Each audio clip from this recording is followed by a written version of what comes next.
Hello and welcome back to the Wheel Talk podcast. My name is Abby Mickey and I'm here with friends to talk about women's professional road cycling. Today, we're going to talk about Itzulia Women, the latest women's World Tour stage race that happened over the weekend. We have an interview with Lauren Dickson, very impeccably timed, I must say. And we're going to look ahead to the Vuelta a Burgos coming up on Thursday, the next World Tour race of the year. With me today, well, we have a special guest, but the usual team includes Lauren Rowney. G'day, everyone.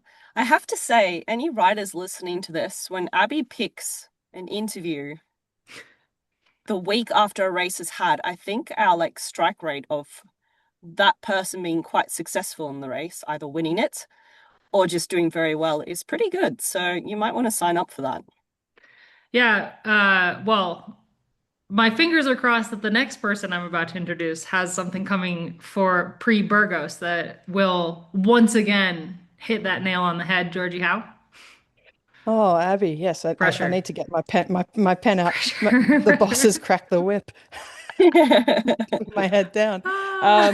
Hello, everyone. I'm here with, I'm just ready to throw the conversation way off track as per usual. So, um, let's get into it. Someone's got to do it.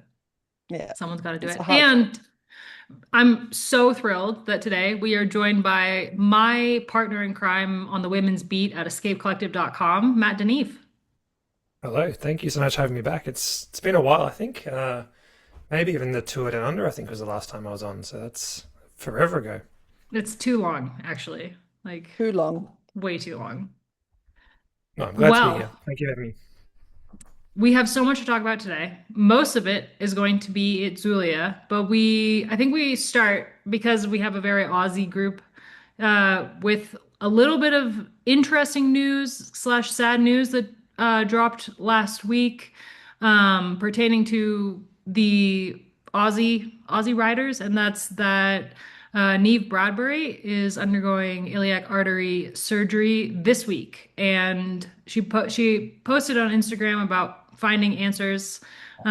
She's had a bit of a rough go this year, but last year also didn't go exactly how I think she would have hoped, following up on the incredible 2024 that she had that included, yeah, a Giro stage win, third at the Giro, and then it's kind of been a struggle since then. And she was, I believe, down to race at Zulia, and she just raced the Vuelta and last minute pulled out to, yeah, get surgery for the iliac artery endofibrosis that is just becoming more, not, I think, not that it's becoming more prevalent in the peloton, just that it's becoming easier to, because it's happening more, it's becoming easier to pin down like what the problem is. Does that make sense? So, Yeah, I was going to use a really bad metaphor, but I won't. well, Intrusive thoughts. now you should. Yeah, now I'm curious Yeah, me because too. Oh, I've been trying to explain it to myself and my no, it's husband like, why this is happening more. well, it's like how, um, you know, the rates of skin cancer has increased because we've got better detection. Mm, Yeah, yeah. yeah. Yeah. No, I That mean, I was less, think that it's sounded less bad when I said it. In my head, it it wasn't sounded that really bad. bad. I mean, yeah, I think because we're more aware of it, we're finding it Yeah, more, which I would say like is the same with like reds. Like because we 100%. know that it exists, we're Mhm. finding it more in the Yeah, peloton. So I P think, PCOS is another one as well. yeah, Endometriosis is another one. Yep. yeah, It's exactly. all women's problems. Not, I mean, reds can happen to men too, but it's a lot of it's women's problems. Funny that. Hmm. Hmm. It's Mm. almost like we should be studied more often. Maybe. So a big blow to Canyon Strams onto crypto, really. But hopefully Neve feels better soon and the her recovery doesn't take too long. I don't think we'll see her back in the peloton this year, but she has a contract already for next year, so that's not something she needs to worry about. And she's just an awesome human. So yeah.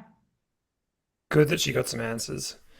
I'm not sure how long she's known for and like how quickly the surgery was booked in for her, but I know from writing about this subject before, particularly about Sarah Gigante, for example, um, for a lot of riders, the not knowing is the hardest part. They get tested for a bunch of stuff, can't find out what's going on, and then finally, when they get this answer, yeah, it's a bummer they can't race for a whole bunch of time, but finally actually knowing what's going on and getting the surgery is a really good step forward. So, yep, hopefully Neve's now on the right path and she'll go through the steps and we'll see her back before too long, hopefully. I mean, the what's really interesting about this is I'm happy that it's more recognizable now because I have so many friends from the Peloton, like from years ago, but also myself, who had like weird symptoms and were like, okay, like like for me in my last year racing, I was like pedaling, my leg was numb. I was like, I physically cannot put out power. And my DS would be like, it's in your head. And I was like, it's not in my head. My leg is numb.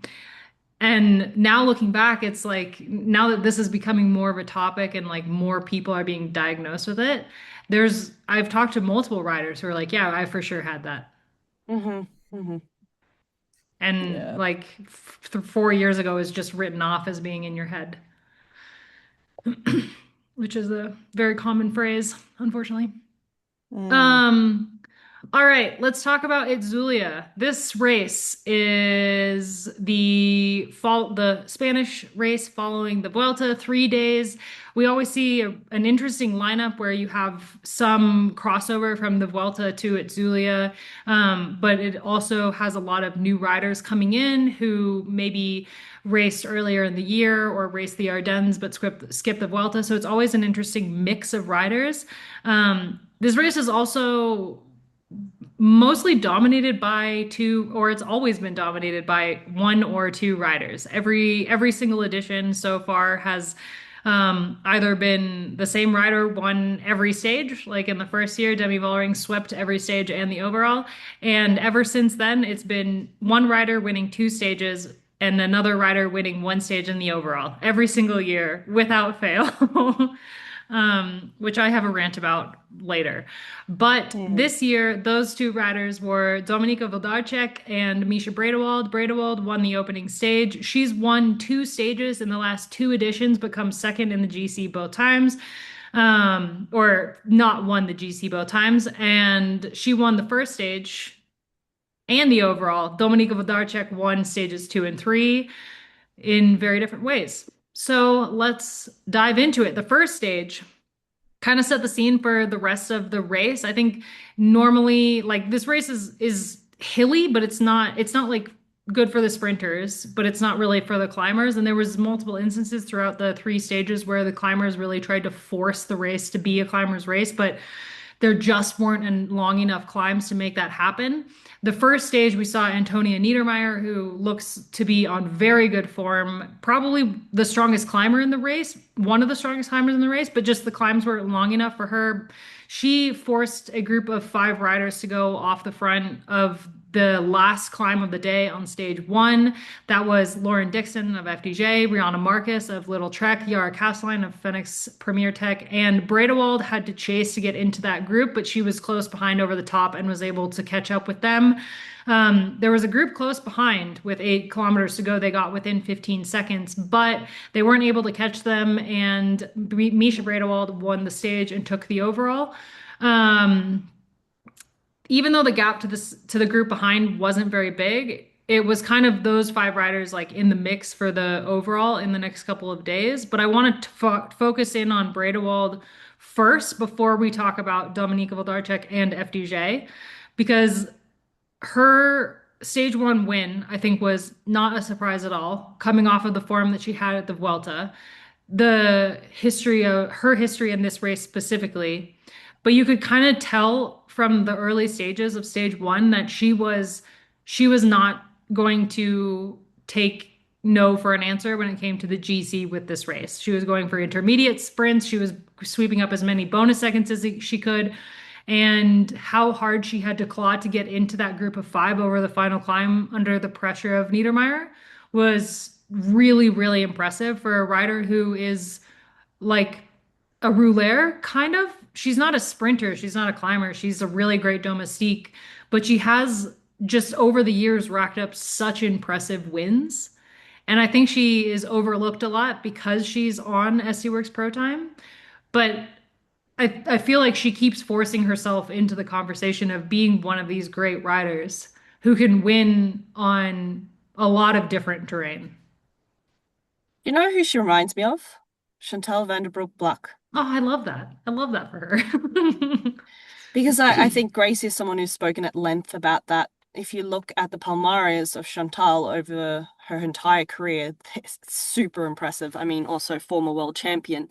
But Yeah. again, one of those riders on SD Works who has racked up some really notable wins, but been really important in the key riders, like Anna van der Breggen of that time, getting those big wins. So I almost liken her characteristics to Chantal. Also a very good trialer, which we'll speak about, I think the way that she rode the whole tour, but also on stage 3, how she managed to come back there at the end. Mm. Yep. Yeah, it was a hell of a fight from Bredewold. Not only that first stage where she was dropped on the climb, but yeah, as we'll get to stage 3 as well, having to fight back, and she was given a bit of assistance, but yeah, a really gutsy ride. And like you said, Abby, she was kind of all in from the very start, fighting for those bonus seconds. And I think when she heard that Vollering wasn't going to be racing at Itzulia for the first time, and she'd finished twice behind Vollering the last 2 years, I think she probably, rubbed her hands together and went, right, this is my chance. I mean, she would have gone for it anyway, obviously, but yeah, it's a race that really suits her. Like you said, she's that sort of rider that's kind of in between a bunch of different skills and very good in a bunch of different ways. And it's a race that she can really put all those skills to use. And she showed that really well over the last 3 days. I mean, I think the makeup of the group behind that was chasing them just goes to show how hard she had to work to make it over that climb with a group of very strong climbers in Yara Castelline, Rihanna Marcus, Lauren Dickson, Niedermeyer. They're all climbers. And in the group behind, we had riders similar to Bredewold, like I would say Liana Lippert, for example, Letizia Borghese. But we also had very, very strong climbers in Ricardo Bauernfeind, Dominika Włodarczyk, Ostalaza from Laboral Cultura Fundación Euskadi. She's a very strong Music. climber. Evita Music, yeah. Magdalene Valieres, Juliette Berta. I need to ask Thibaut how to pronounce her new last name. Berthet, isn't it? But I finally got the Labousse right because you do say the S at the end, and she went and changed her name. Yeah. Classic. Katrin Anyway, Allerud was in there too. Like yeah, she's Katrin also Alrud. an Yeah. exceptional climber. hmm Um, So the fact that Bredewold was able to win ahead of those riders on a stage that had a significant climb at the end just because of how hard Niedermeyer pushed the pace is really impressive. I think it also speaks to just the race itself and the profile, the fact it's 3 days, just the terrain itself, the course design. You've just listed off a whole bunch of GC riders, and Bredewold doesn't fit that profile at all. Like in GC, like the Vuelta, she supports and she goes for stages. So I think that's kind of the rider who can win Azulia. Of course, when Demi shows up to these races, she's more of a contester than Niedermeyer. And I think Niedermeyer must have had some bad luck at some point in the race to lose time and not either be in contention, or did it just come down to the bonus seconds that she was off the mark and just not finishing in the top 3 or getting any seconds? So there again, that's like to my point that this race doesn't suit a GC rider. Yeah. I mean, Matt, you want to say something? I was just going to Sorry, say cut that your ears. I'm sure we'll talk more about Niedermeyer in a second, but I think her fifth overall doesn't really reflect how well she raced or how good she was on the climbs. I think, like you say, Lauren, it's a race that really benefits those riders who can be good uphill, but also then get those bonus seconds, particularly at the finish line. And I think Niedermeyer was excellent, but just wasn't able to get up there in the sprints as well.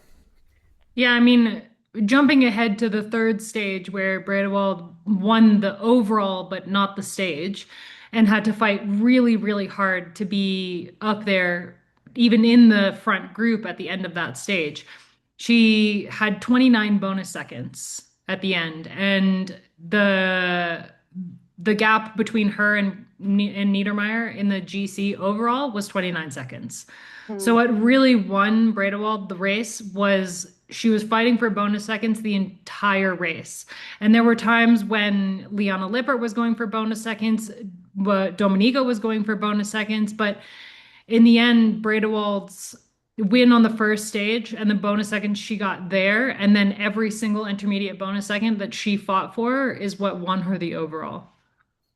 Yeah, and you look at the 100%. top 10, the only rider in the top nine riders who didn't get a single bonus second for the race was Niedermeyer. Everyone Uh-huh. else is clawing for seconds there, and Włodarczyk obviously got a bunch with her two stage wins, but yeah, as we see with these shorter stage races, and to it and under is the same. The bonus Mm. seconds can be really important.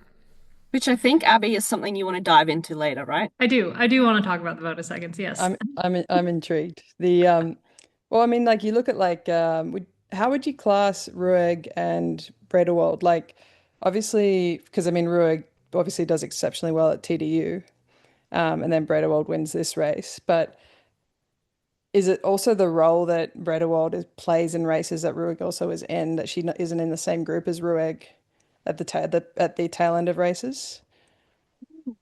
I think that Ruig is a bit stronger on the climbs than Bredewold. And if the two of them were in a head-to-head sprint, that Bredewold would win. Yeah. Okay.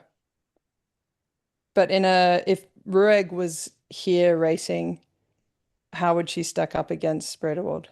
I don't think she would Ooh, have been able to make it over the climb in close enough to the front group to catch up like Bredewold did. I think Yeah. this was a special instance of racing for Bredewold that would not apply to many other races. And I think the fact that Bredewold has won two stages 2 years in a row and come so close to the GC, that going into this race this year, she told the team, Itzulia is mine. I want the team 100% dedicated to me. I want to win at Zulia. And she tailored her post classic season specifically for Itzulia. She was on team duties at the Vuelta, and we saw how her and Kopecky shared a little bit on that one stage that Bredewold won. But for the most part, she was there as a teammate. But when it came to Itzulia, I think that she was very clear with the team that this was her opportunity to win a World Tour overall classification. And it wouldn't have been the same with Ruig. I think like a lot of it has to do with team dynamics. And going into this race, I think that Ruig wouldn't have been able to do what Bradewell did because she would have been having to also share with Magdalene Valieras when it came to the overall. Because I think Mags went into this race thinking that she would have had a chance at the GC Mm, and would have finished higher up.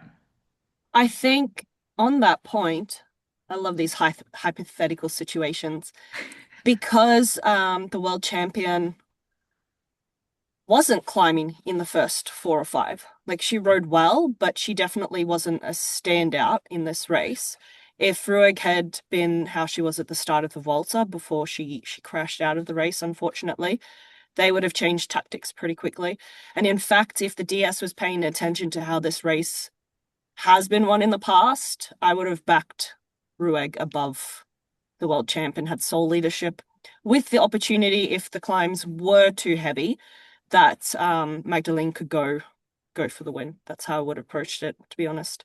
And then had Rueg been there, wow, this race was close and it was like chaotic. So much attacking, and I don't know. I actually enjoyed it. It would have been even more chaotic, I think, because it would have been really, really, really close. You know what? I think that Kopecky would have seen Bradewald win this and been like, okay, well, next year I'm gonna win it. And Kopecky, a profile like Kopecky could Yeah, win this race. 100%. Yeah. I was just Googling because I was looking at the bonus seconds and I was Googling why Dominika Włodarczyk was docked 20 seconds from the bonus seconds on the final stage. Because she got 11 bonus seconds, but she's got minus 20 seconds, And why is which that? I don't know. I can't find an answer. So I'll message some people and see if anybody knows. Interesting. Um, But let's talk about Dominika and let's talk about UAE Team ADQ because they went into this race with a very reduced squad. They only started with four, and Sophie Van Rooyen finished outside the time limit on the first stage. So going into stages two and three, they only had three riders, but they won both of those stages. Dominika Włodarczyk, which seems to be kind of a theme for them. They did the same thing at the Tour de France Femme avec Zwift with a tiny, tiny squad winning two stages. And now they came out of this race with half of a team having won two-thirds of the stages, which is just incredible. And I think part of that is just the strength of Włodarczyk specifically. We knew already last year with the way that she rode the tour. I mean, having basically to ride the whole Tour de France with limited support because at the time, by the time they got to the point where they were like, okay, she is going to finish high up in the overall, they were focusing on how they could just come out of the race in one piece with the riders they had left. I don't think they ever thought that she was going to land fourth overall at the tour last year. And I don't think she even thought it. And Georgie talked to her at the race, so Georgie can back me up if she believed that she Nah, could she beat had it. no idea. Her mechanic called it, but she didn't believe him. Um, so I think it just backs up how strong she is as a rider. And she had illness earlier this year, so maybe at the beginning of this season she didn't have the results that she wanted. She still was part of the UAE team that kind of fumbled the overall at the Tour Down Under. And she had a couple good results after that. Like she was fifth at Milan San Remo. She was in that group at Milan San Remo that fought for the win. But the rest of her classic season didn't go to plan. So coming into this race, she had good sensations in the legs, but didn't have much racing to kind of gauge where she would be. And she missed out on that first split on the first stage, which basically lost her the overall in the end because she won the next two stages and basically with no team support. Like she pretty much did it on her own. When you only have two other teammates in the race, there's only so much that they can do for you. Mm. Yeah, I mean, she just read the race exceptionally well. I mean, I only got to watch the highlights, so because I was neck deep in an article which will be published tomorrow, so stay tuned on a certain Canadian matter. But from what I did see, I think she just read the race better than anyone else. She read the moves that she had to go at the right time. She saw Shirin, for instance, ping off the front. And she's like, okay, there's my train. I've got to go. And no one could catch them. And I think the key thing was with that particular move is that even though they were, what, it was like 8Ks to go that the move went, Mhm. um, they were only like, they were just dangling, like just off the front, but they were still working so well together. Like that is really rare. I haven't seen that in women's cycling a whole heap where you got two riders dangling just off the front, working super well together and a charging peloton behind. Do you think, Um, Georgie, the reasoning behind that as well? I mean, to Abby's point, Dominika didn't have the spring probably she wanted. She's got the form now, and then the sniff mm, of the win. Also for Shirin, who the past couple of seasons hasn't quite been at the level that we've known her to be at. So that small opportunity that has arisen, um, and we know what group two syndrome can look like. And for a while there, it looked yeah. like, oh, they were going to get the win. And then it was just they started to faff in that finishing straight. And I thought it Yeah, was but it's day hard not to done. faff. It's I hard know, not to faff. I Yeah. know, because at that moment, it's like the win becomes a reality. Um, Wasn't it Spratty at was it Cadell's where she was in that two up sprint with who beat Spratty in the sprint? Was Was it it Grace Brown? no. Or was it Um loose at a ghost, was it? yeah, with Lewis Addergace, that's right. Oh, And yeah. I remember there was like Spratty was like we talked about it. Spratty was like you got to risk losing it to win it. Like you got to come to a standstill and have the peloton catch you if you really want to win this race. yeah, instead of leading it out in fear that they're going to catch. Yeah, but I don't Dominika did know. it lead it out, didn't she? Yeah, she did. I like when they came into the finishing straight and Sharon looked over, Dominika just looked at She her just and then went. went. And they were coming so fast. I mean, fast enough for Mischa to get second on the stage and Sharon to get third. Mm. But that I think feel like I rarely disagree with Spratty, but I feel like I would disagree with that. Like, send it. If you've already done the work to be off the front, you just need to finish it. Just sprint. No, they looked at each other and I was like, Yeah, no. I had the same reaction. There's that beautiful shot of the finish, and they both turn around at the same Yeah. time to Yeah. look. And in the background, you can see the peloton and Bredewold's at the front, like, no, no, no, don't turn around, just Yeah. go. Yeah. Ah, Rule number one, never look back. That's what I learned as a junior. Just don't look back. Head down, keep going. Yeah, exactly. If you're And gonna I mean, glance, you glance under the shoulder. for Sharon, like Lauren, you mentioned that she had that incredible 2024, and she's another rider who kind of like dropped off a bit, but she was another iliac artery endofibrosis Of course. surgery candidate last year in the early season. Like I think February is when she started riding again after surgery. So like for her, she's just trying to get back into the swing of things, and I think that it was a great move from for her. Like the timing was great. The group all kind of sat up for a minute. It was the race had been broken up a bit by that point, so there was some lack of coordination in the group behind. I mean, it could have very much been like a fight between those two for the win without Bredewold having split the middle, you know? And like if I was if I was Sharon and I looked over my shoulder and I saw Bredewold coming at me as fast as she sprints, I'd need new bibs. Like, that would be so scary. Ah. just to the point about how hard Bredewold had to fight for the overall win, that sprint as well is another point towards that. You know, she launched that sprint from a long way out, took it upon herself to launch it, and very nearly got there as well. Like with just a little bit more hesitation, she might well have won the stage and kept her streak alive of winning the first two stages of Itzulia for what would have been the third year in a row, wouldn't it? Yeah, I would have. Yeah.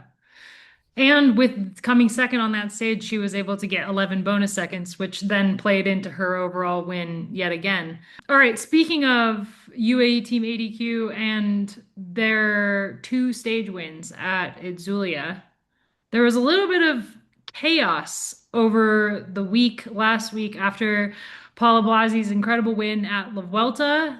There were rumblings that Blasi has a clause in her contract that is a 100,000 buyout clause, which means that even though she's technically signed for UA Team ADQ next year, she could be bought out of her contract and we could see her move teams. Apparently, there are teams that are interested in her. Little Trek and Movistar are probably the two biggest possibilities. There was a little bit of talk about FDJ United-Suez, but I think that's I don't think that is true talk. I think that's mostly just because they are a top team, so they kind of got thrown into the mix there. Um, Word on the street is that UA Team ADQ is trying really hard to keep Bossy on the team. Uh, there was a report from Daniel Benson that she is making close to the minimum at the moment. It is her first year in the World Tour. She was discovered by UAE Team ADQ in 2024. She signed for their Devo team last year, and this is her first year in the World Tour. So she would be on the minimum. That's not that surprising, I think, given like where she's come from and how little experience she has. Although, yeah, Loren, I'm excited to get kind of your opinion of this as an agent. But yeah, the fact that she could potentially move teams next year has really thrown the market into a frenzy. Where do we dive in? Well, I'm kind of curious about this buyout clause. Is that pretty normal in a contract, Lauren? I mean, it's not uncommon. I can tell you right now that some teams have a buyout clause of 300% of the contract, Hmm. meaning that if your contract is, 100,000, then what's 300% of that? And that's a way, I think this has all been triggered because of what's been happening in the men's peloton. And, riders just getting bought out and the chaos of that. And I guess the transfer market in cycling is a bit different to football because I think they have multiple transfer windows and we only have that one transfer window in August. 100,000's not really a lot in the grand scheme of things. If you think some contracts, it's just 100% of the contract. So if you're on, say, 450,000 over 3 years and you're 2 years into the deal and you've got 1 year left, then the team, it can go two ways. Like if the team does want to release you for some reason, maybe you haven't actually been performing at the level that they're hoping, and then another team sees value in bringing you on board, maybe because they see that the way that you've been training with the other team or performing in there, because perhaps that team's too stacked, they will buy out part of the contract instead of the full amount, if that makes sense. So sometimes teams come to a negotiation where it's not what's in the contract. So if there was 1,000% or something, 100% of the contract buyout, they can negotiate that. But yeah, to my point, it's not uncommon. I think UAE have put that in there because they predicted her to have a good season. They're very good at seeing talent and developing it, I think. To the point about earning minimum, I'm surprised by that. But maybe her contract was negotiated before she started working with an agency. So that could be the reason is, quite often riders without agents or understanding of contract values or market values or anything like that will just sign a contract because they just want to get a contract and they'll go into a 3-year deal or something at the same contract value for those 3 years, which is a silly move. But I mean, if you don't have that advice and support system, then that's kind of how you can get trapped.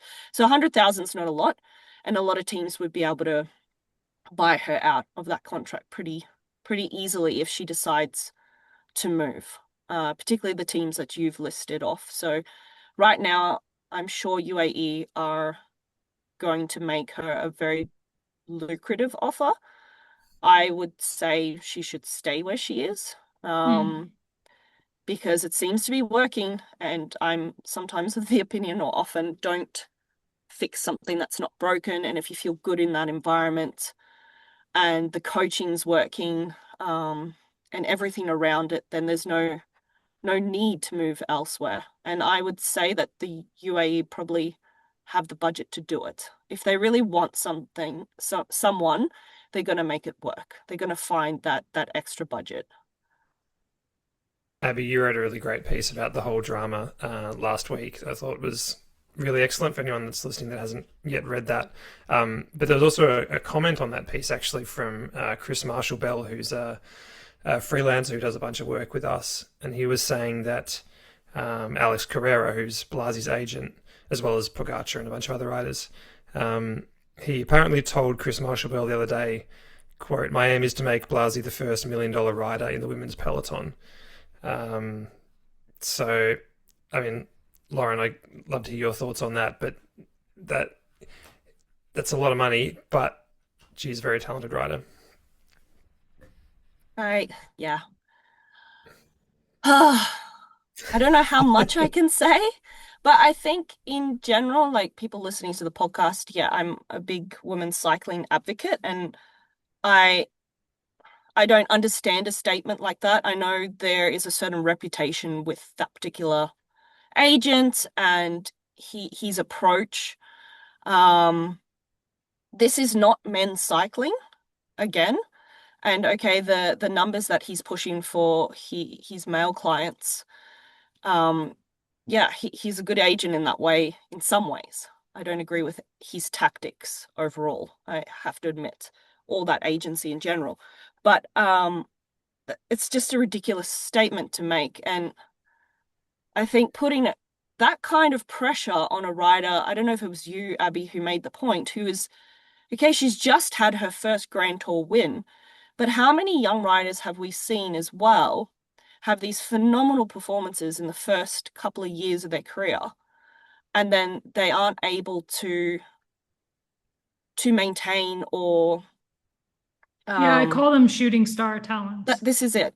You just don't Mm. know, and money shouldn't be the biggest priority now right now. It's like, again, to my point, if she's an environment that's working, um why would you come out with something like that? Like, not even Demi Vollering is making 1 million, and she is the standout star. So maybe in the future she will be €1 million contract rider.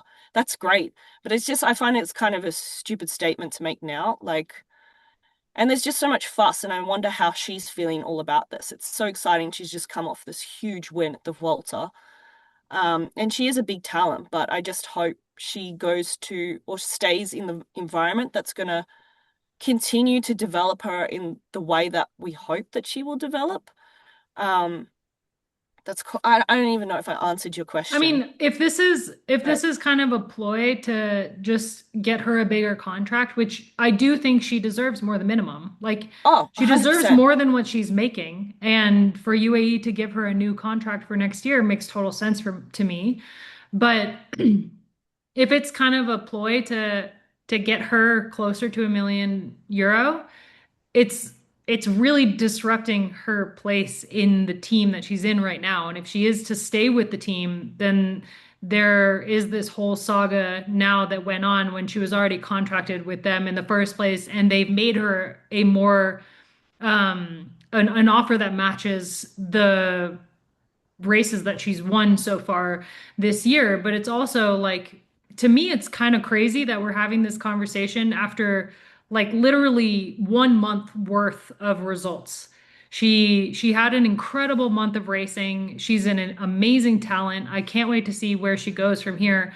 But the fact that the €1 million number is getting thrown around after 1 month of results is really like worrying, I think, because we just don't know, like that just puts so much on her. But it's also like it isolates her from other riders on the team because there will be a lot of riders not making even close to that who have been racing for longer and have consistent year after year have consistent results. Yeah, I think it's just, and the fact that it's in the media makes it like even Mm. worse, regardless of where she ends up. So the whole thing I don't love. And I think that yeah, it's really interesting, actually, if you look at the other riders that he represents. He's Dominika Włodarczyk's agent, Petra Stiasny, Balsamo, which maybe that gives us some indication of where Balsamo might be going next year, since a lot of his riders are from UAE. Sylvia Persico is one of his riders as well. But yeah, I don't know. I think the whole thing kind of left a bad taste in my mouth, and I think it kind of is where women's cycling was going to go eventually. Um, but I agree with Lauren. Her development as a rider needs to take priority. And it does not seem like that is what is motivating this move. Because if she was to go to Little Trek, for example, I just don't see that being a great environment to develop her as a rider when they are currently desperate for results. Um, Movistar would be better because we've seen them do a really good job develop young riders like Kat, for example. They've done a great job taking on young talent and picking and choosing what races they do and the progress that they make throughout the year. But yeah, it is a lot for a rider who has like, she has 95 race days in her career, period. I counted all of her race days. She has 95. That's like not that's not a lot. I think for me, maybe the struggle sometimes with the different roles I have is because I wear so many different hats. Um, it's like trying to separate my thoughts between the different areas, right? Like, on here as well, I'm a women's cycling advocate, and I'm worried about the sustainability of the sport in general, not just the women's side, but the men's, because it feels like we're on like wooden stilts or something, and like Hmm. anything could knock over the whole top, the whole structure. I don't even know if that's a good analogy, but with salaries in general, and managers have said this to me as well, like been very direct that um, there are just some agents who are pushing insane amounts. And, these teams are happy to pay the women €1 million if they have the budget to do that. And if we're at that point, they want to pay them €1 million. They want to pay them as much as the men, but it's just a simple fact that the budgets just aren't there. And you have some teams with bigger budgets. We've spoken about this at length.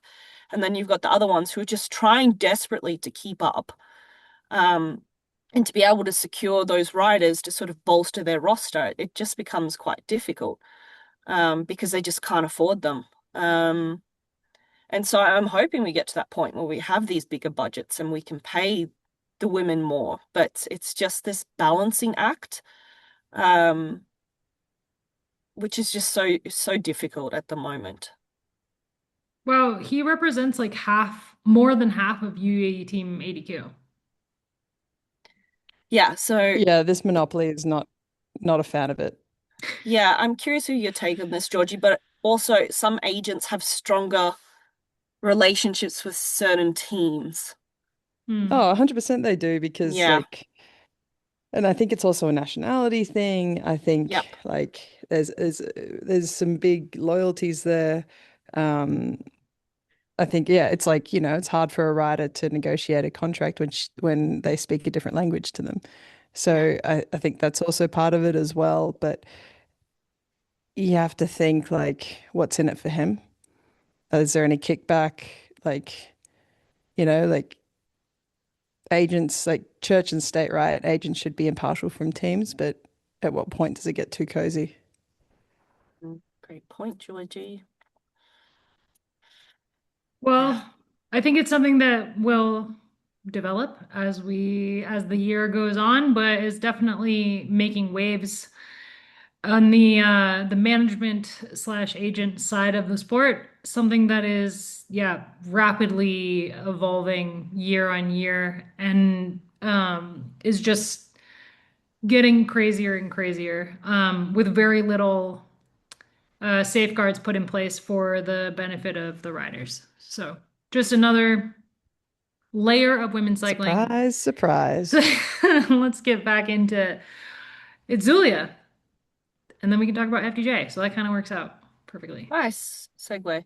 The third stage was probably the most fascinating of the three, just because at that point it was the hardest stage in terms of terrain, but I think also the way that it was raced. You had one strong team that really came out from the moment the gun went off to the end of the race, and that's FDJ United-Suez, who had three people in that final group that ended up going for the stage victory.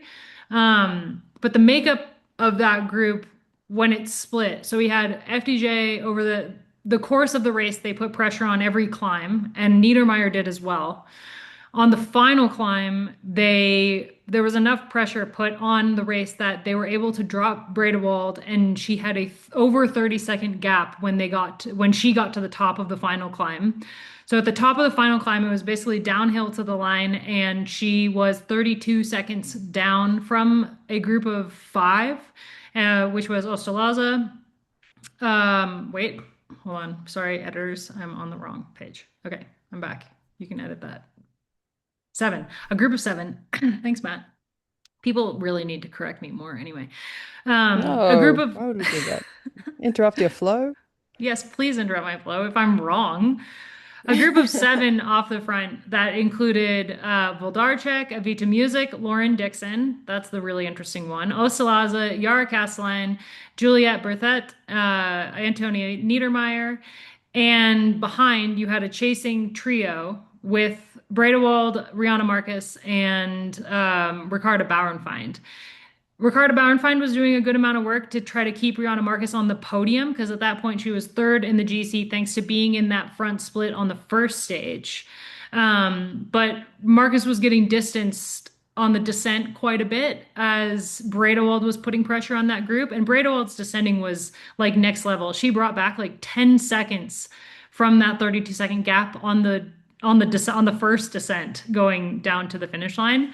In the group up front, after putting so much pressure on the race, on the climb itself, FDJ United-Suez then decided to send all three of their riders in that group on various attacks. Every time they attacked and were brought back, the pace dropped out of that group and Bredewold clawed back more and more seconds.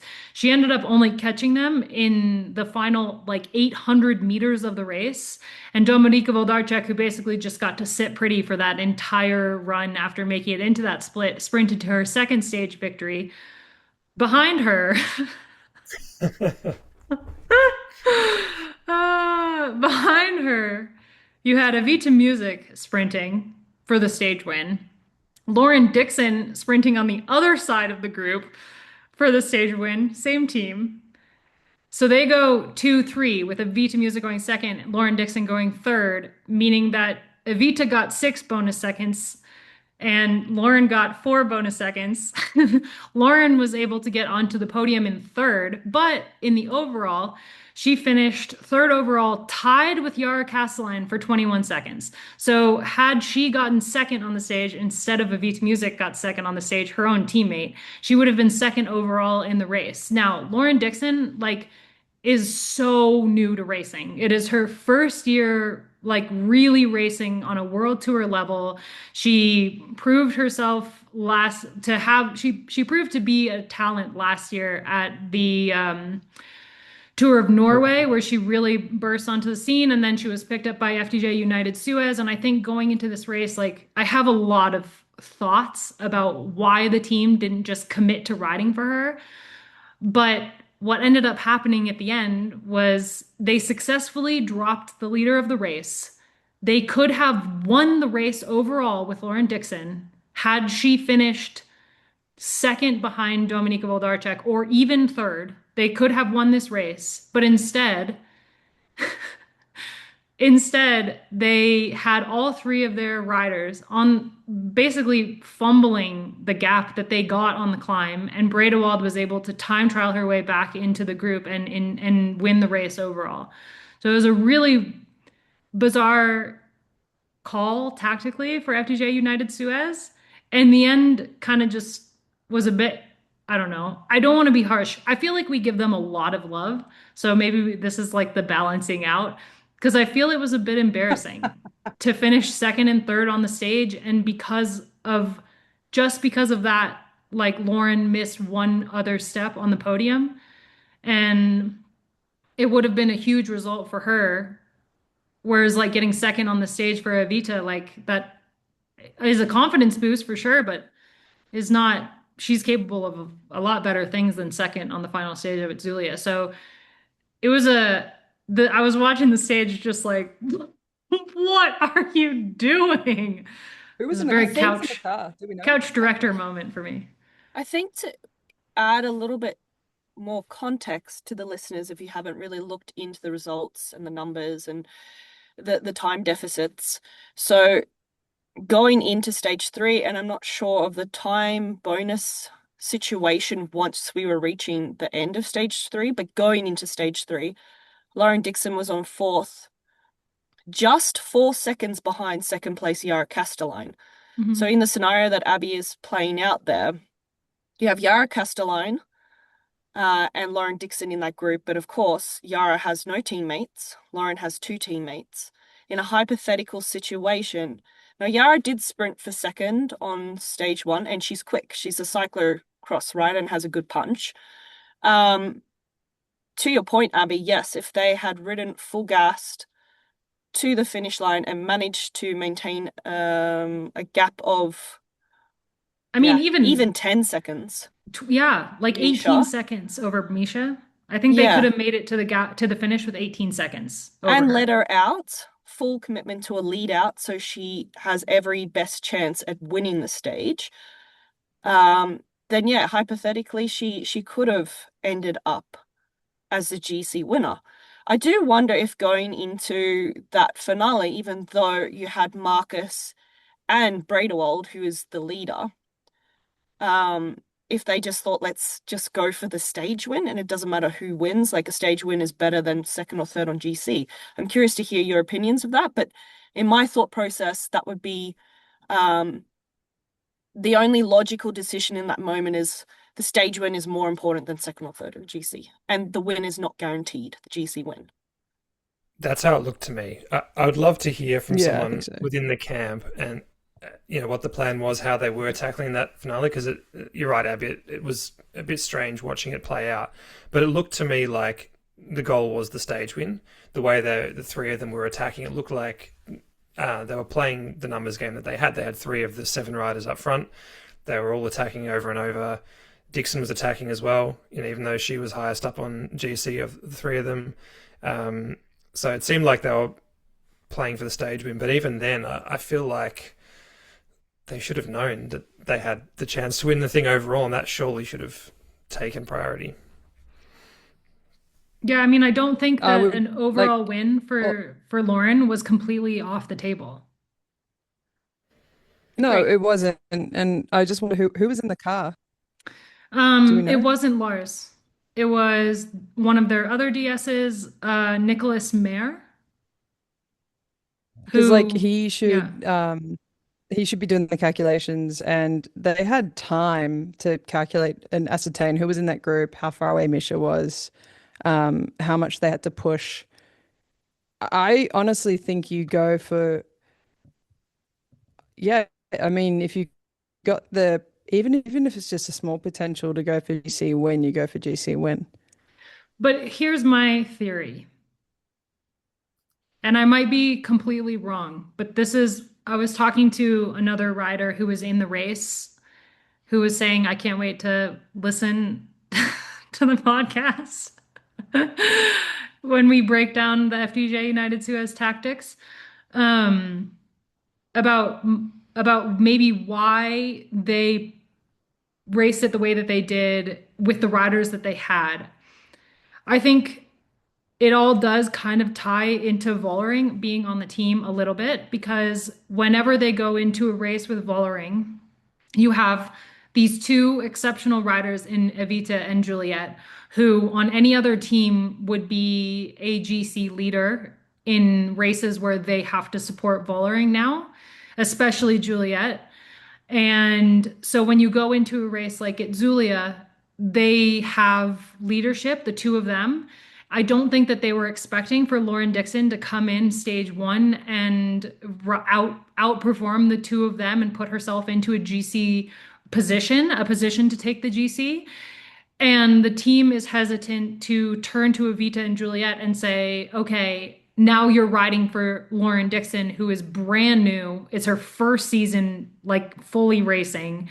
She's barely raced with the team, so because she hasn't done much of the World Tour racing, so they didn't know what she would be capable of in the final two stages. And seniority wise, they have to look at Evita and Juliet over Lauren when it comes to trying to keep those two riders happy in the team because they are at a point in their careers where they want leadership and they're forced to ride in support of Vollering for all the major races, like the Giro and the Tour coming up.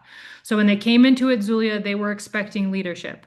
So I think that they would sacrifice a potential GC win with Lauren Dickson with the hope that Juliet or Evita would have successfully got off the front and won a stage. And that would have been better for them as a team than Lauren coming second in the general classification.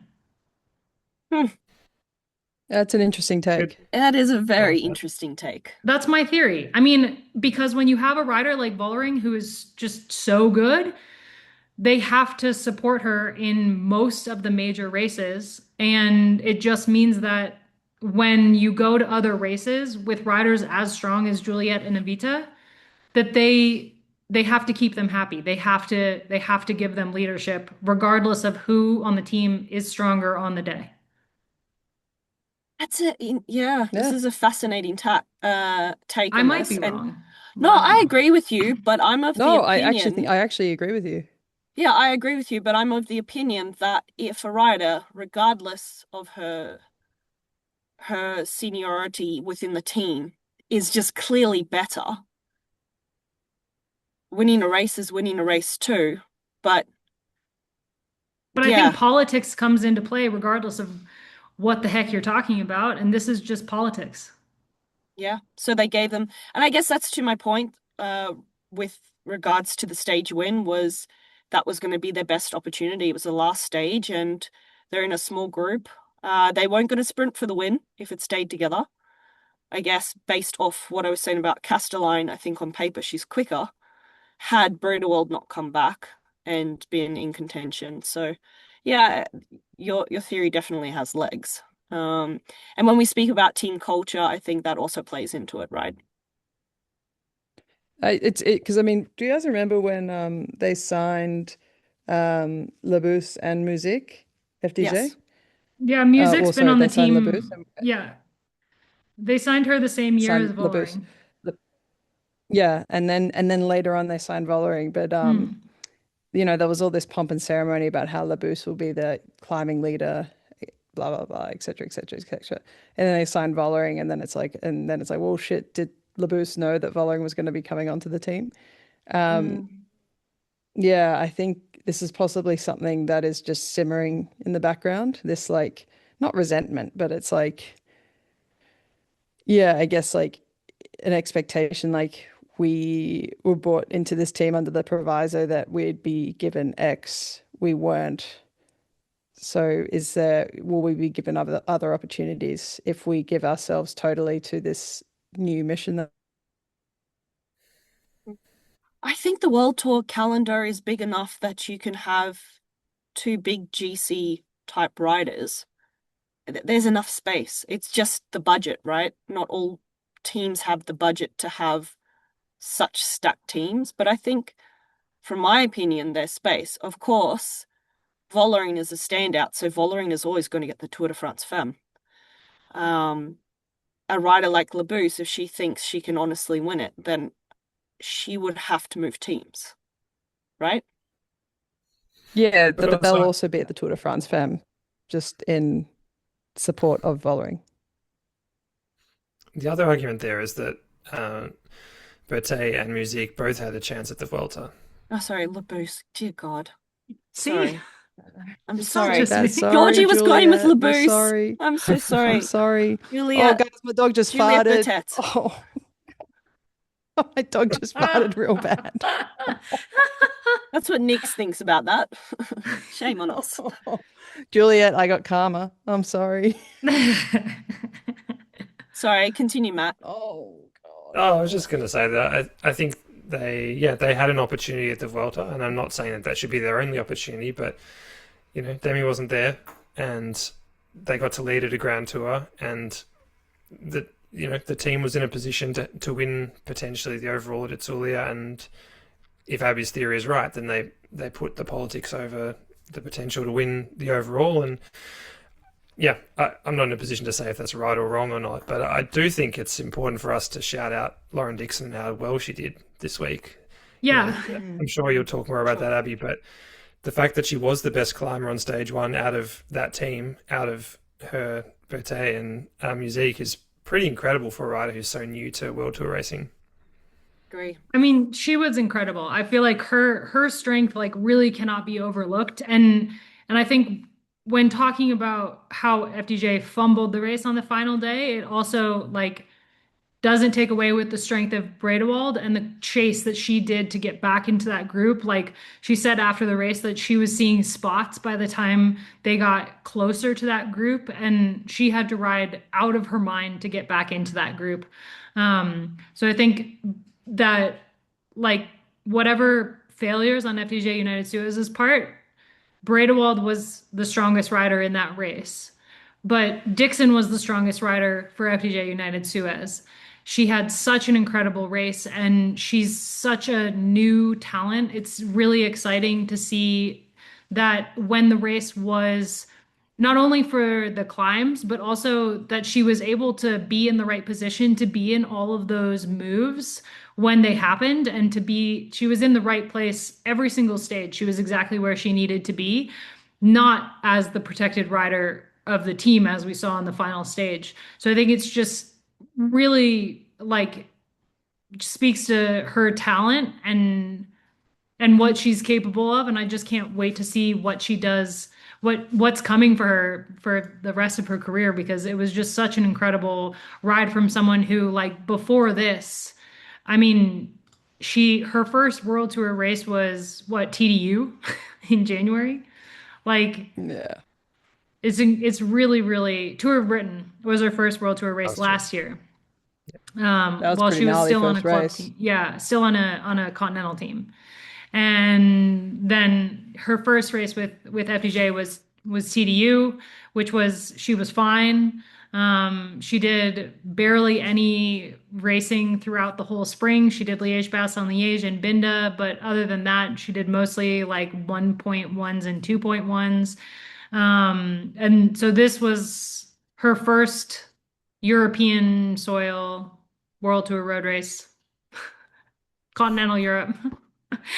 And I mean, she just had an incredible race, like fourth on the first stage, third on the final stage, still in the mix, like where she needed to be in the second stage, not to lose any time, and ended up third overall, tied on time with Yara Kastelein, who has been racing in the peloton for quite a while and would have been the sole leader for Phoenix.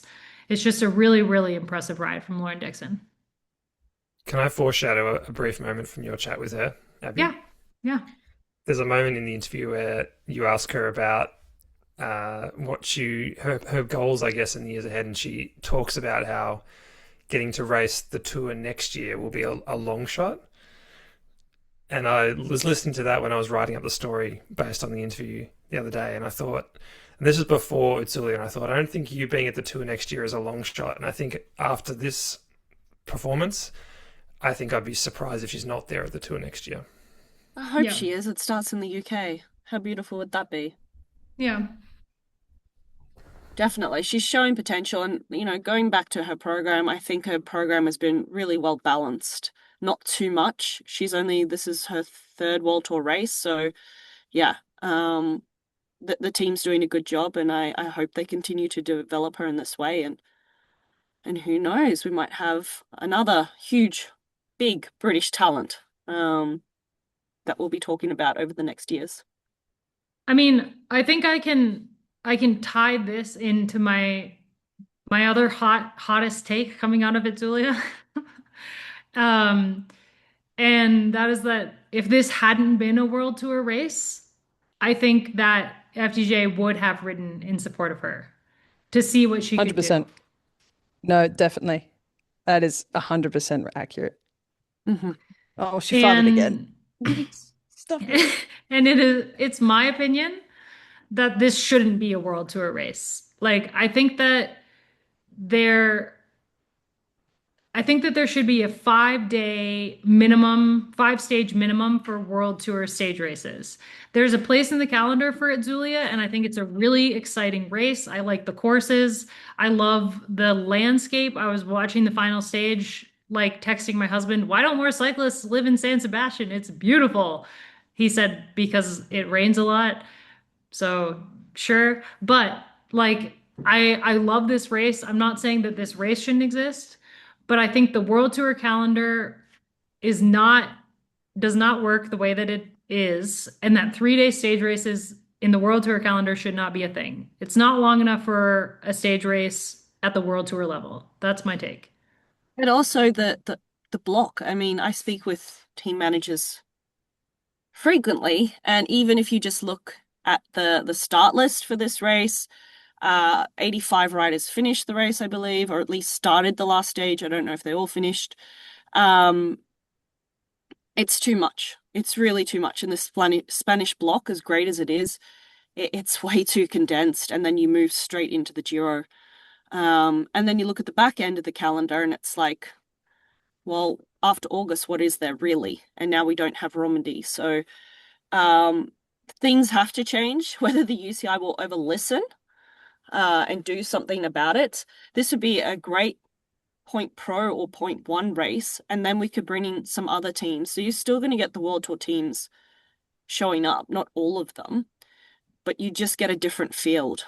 And I think we need that. We need a bit more diversity in the calendar and also within, the start lists. When we're talking about someone like Lauren Dickson, and I was saying her program that she has, FDJ United-Suez doesn't have a huge roster, but they seem to be balancing reasonably well for the moment. And for a rider like that hasn't had to be pulled into unnecessary races that probably weren't part of her calendar is important in her development. So I think having more of these point pros, point ones is just better for the sport in general. And then you can get these other riders who need opportunities to show up and race, doing these races. And anyway, the rule that they said, I think, with continental teams not doing World Tour races, well, Yeah. look how that turned out. Look how That many Conti lasted teams were on the one start line. race. That lasted Yeah, the Aussie because it's races, and not that's it. sustainable. Yeah. And And I think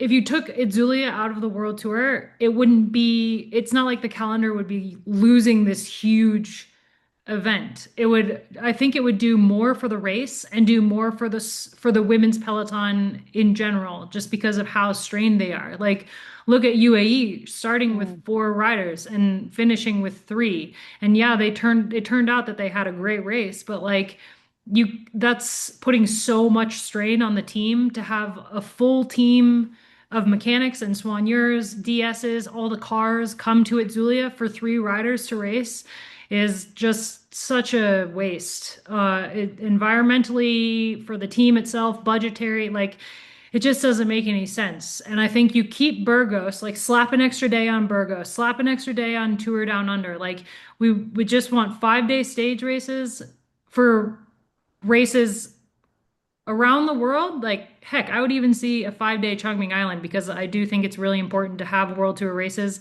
not only in Europe. Like, that's really, really important. We want races to be worldwide. I want Tour of Britain. I want Tour of California back. I want Philly to be a one World Tour one day. Like, I want there to be a balanced calendar, but in my opinion, Itzulia is one race where not that the race isn't good, but it just doesn't fit in the calendar.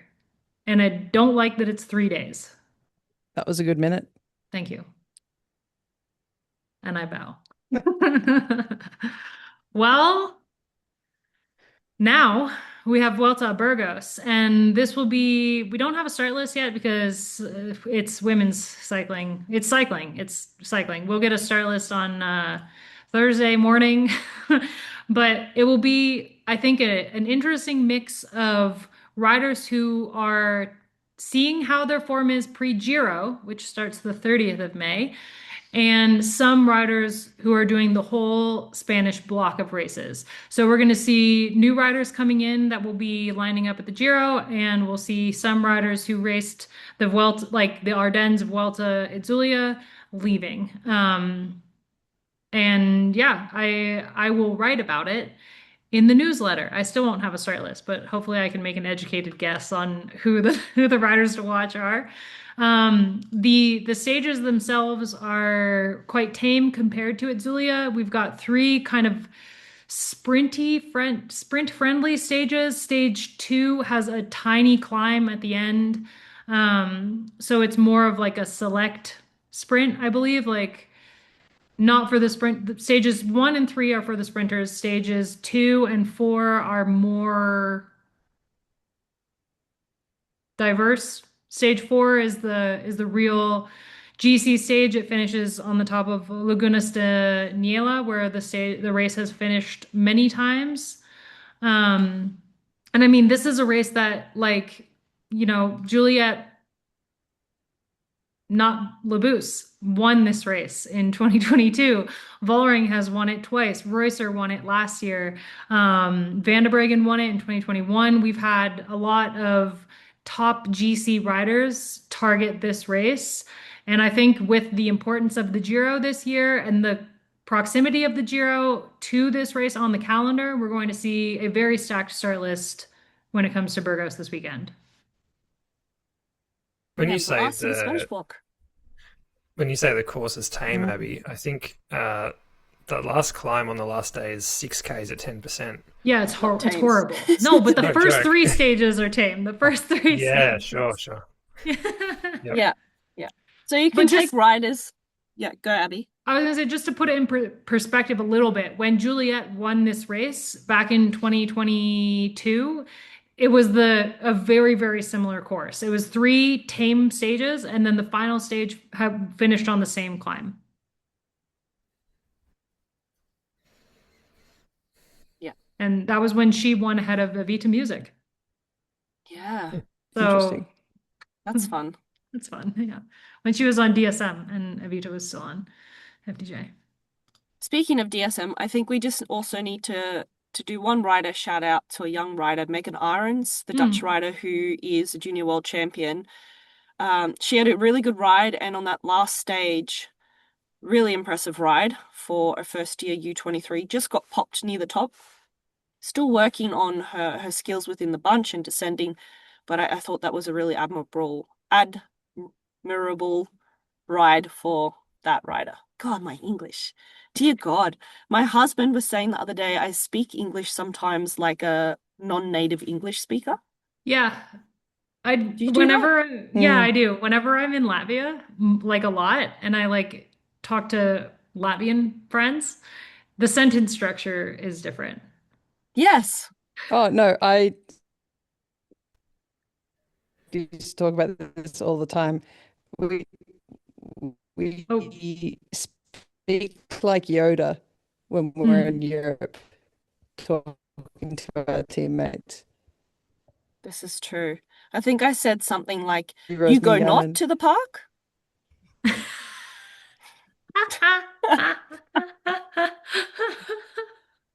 There was another one as well, Lauren, you said earlier, in the next years, which I think is a very like Dutch, Belgian, English thing that kind of works its way in.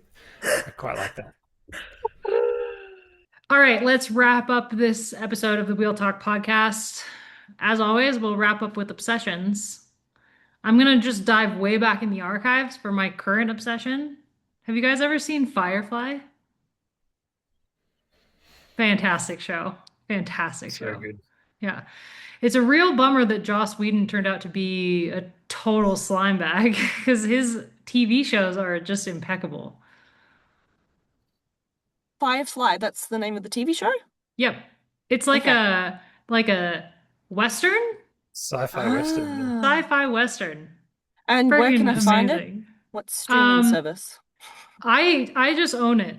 Okay, on Apple. But I think that you could probably find it on, it might be on Prime. Okay. Like it's kind of obscure. Um, It's a bit of a cult classic because they made one season of it, everyone Uh-huh. loved it, and then the network that made it cancelled it, and then it disappeared for ages. They did a standalone film, yep, Serenity, I think, Serenity, yeah. which was really good. And then that was probably 25 years ago almost. And Wow. then I think they're bringing it back, aren't they, Abby? They're Yeah, doing so the reason I'm watching it is because they just announced like a week or two ago that they're gonna bring it back as an animated series. mm, So Okay. the same voices will voice their characters, but it's been 25 years, so they couldn't just bring it back. So it's gonna be animated, which actually I think might work really, really well. All right, put it on the list. I use this podcast in your obsessions because the obsessions on here are really good. For anyone who tunes out, I think they're great. If Anyway, people tune out, they've tuned out already. no, the obsessions here are just amazing. And actually, Gracie's obsession last week was, I think, the True Detective. Was it last week, the week before? True Oh Detective? yeah, yeah. Oh my God, it's so good. I binge watched first season. I was sick. You probably can't hear it so much in my voice now, but the last days, and I was just like binging it. It was really, really good. Um, but that is not my obsession. My obsession this week is having my friend over from Australia, fan of the podcast. Her name is Helen. We've been friends since I was 19 years old. So quite a long time now, and it's been really cool just hanging out with her here. She's off to do a tour for the men's Giro. because when she was doing her research to look into the women's Giro, she couldn't find any touring companies, but it actually turns out that the company she ended up with does do a women's Giro tour. We should do So that some year, Lauren. yeah, I mean the stages she's doing for the men's looks pretty epic. You know what? Um, Someday down the road, Lauren, when we aren't doing this podcast anymore and we're not really working in cycling anymore and we're just, everyday people, can we do it for fun? Like to reminisce? Reminisce. I think you would reminisce because you would still go up the hills okay. I would just be going, why am I here? I need an extra gear, god damn it. Why is this not an e-bike? I need Anna van der Breggens. Yeah. No, maybe future Lauren will be fitter than past pro Lauren. Who knows? Could You be. never know. Could be another universe, an Never alternate know what universe. can just hire Lizzie. Yeah, exactly. Oh, I don't know if I don't know if I'm tough enough to handle that training anymore. I feel like I just really still have the guilt, the coach guilt. Like whenever Phil comments on one of my workouts and he's like, "Where's your heart rate monitor?" I just get the guilt. I'm like, "Oh God, Sorry, I Phil. let him down." Won't happen again, sir. No, but it does because the heart rate monitor gives me a really bad rash, like right in between Yeah, my I used rib to have that too. cage. Oh, I hate it. I really hate it. Anyway, Matt, what do you Session. got? Yeah. I've got a simple one.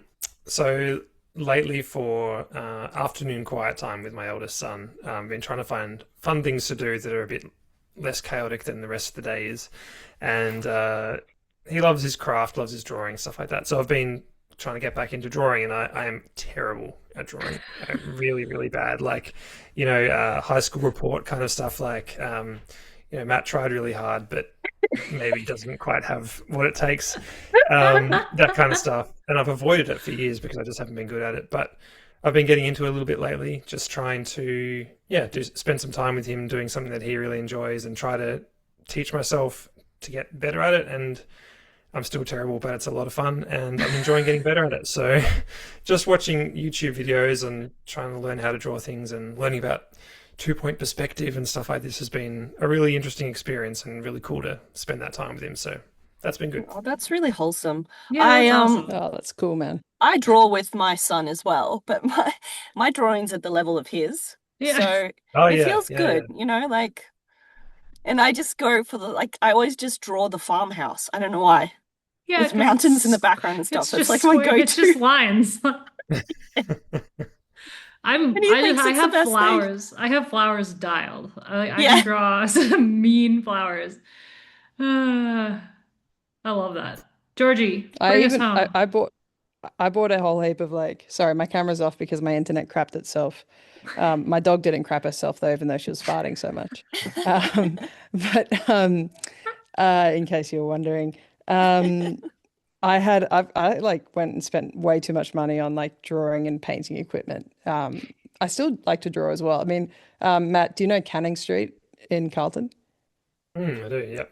Yeah, there's some beautiful terrace houses on that street that a lot of people just sit on the median strip. They've got a really big grassy middle area.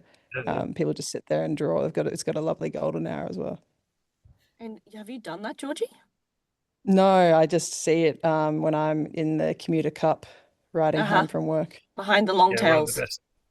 Yes, exactly. With my elbows out. There's there's some narrowings on that ride. I got to focus. You know what's so funny is that I bet all those people who are commuting around you, they have no idea that they're riding with someone who raced the women's Tour de France. No, they don't until No, they don't. Throw You probably elbow out. elbow one of them and they're like, who does she think she is? That's Yeah, Someone who something I had raced to the Tour de learn. France? When Georgie says that there are some narrowings there are literally parts of that road that go into a footpath and then come back out into a bike lane. So it'd be like a whole lane into a thing. So if you wanted to throw someone in the gutter there, it could get real nasty. So I hope, Georgie, for your sake and for the people around you, your racing instincts don't come out too much on Canning Street. Yeah, they do. All right. Well, my second obsession is just having Matt back on the podcast because how great Agree. is that? Thanks, Agree. everyone. Thanks, everyone, so much for listening. We'll be I didn't back do next. my obsession. Oh, I thought your obsession was racing people. Okay, go for it.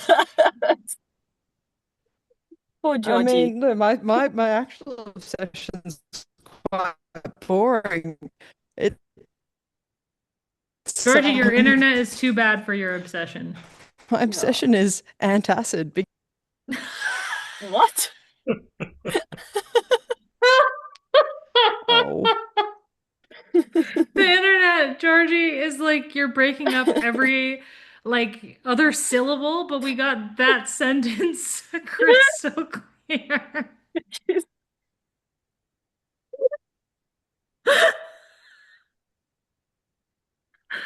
Oh my God, that was so good. Is this getting included? Yeah. Or is No, this this for offcuts? Okay, I'm ending the podcast. Georgie's obsession is antacid, and I can't wait to hear the explainer as to why.